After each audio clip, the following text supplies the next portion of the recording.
Hello' everyone, আজি বিশেষ কাৰোবাক আপোনালোকক চিনাকি কৰি দিব লৈছোঁ এই ভিডিঅ'টোত। চ' মোৰ লগত আছে এজনী ভণ্টি আৰু তাই হৈছে এয়া নামটো হৈছে তাইৰ মৰমী। আৰু মৰমীয়ে এখন ধুনীয়া বাহনৰ মানে চালিকা তাই।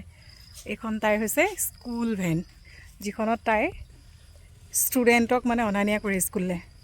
দেখিছেনে?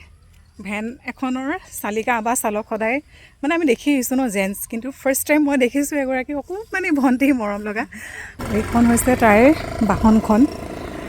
আৰু এইটো আমাৰ দাদাৰ আজি সভাপতি আসন গ্ৰহণ অনুষ্ঠান আছিল। আমি তালৈ আহিছিলোঁ আৰু দাদাহঁতক তাই লৈ আহিছে এখনত, গোটেই ভেনখনত যিমানকেইজন মানে ৱাৰ্ড মেম্বাৰ, প্ৰেচিডেণ্ট চবকে ভৰাই তাই এখনত লৈ আহিছে। মোক দাদা সেইদিনাখনে কৈছিলে বোলে ভণ্টি এজনীয়ে চলাই, সৰু ভণ্টি এজনীয়ে, তাইকে আমি লৈ গৈছিলোঁ। মৰমী, তাইৰ নামটো মৰমী, সেইকাৰণে গাড়ীখনৰ নাম দাদাই দিছে মৰমী এক্সপ্ৰেছ। মৰমী এক্সপ্ৰেছত গৈছিলোঁ, তই বোলে দেখাবি বোলে।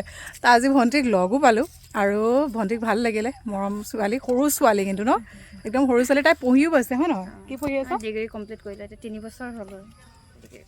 তাই BA কমপ্লিট কৰা 3 বছৰ হৈ গ'ল আৰু BA কমপ্লিটৰ পিছত নিজৰ মানে এটা স্বাৱলম্বিতাৰ এইটো এটা ধুনীয়া উদাহৰণ। ছোৱালী মানুহে কি কৰিব নোৱাৰে আজিকালি ন, এটা খুব ধুনীয়া উদাহৰণ। তো ভাল লাগিলে এইটো এক্সাম্পল।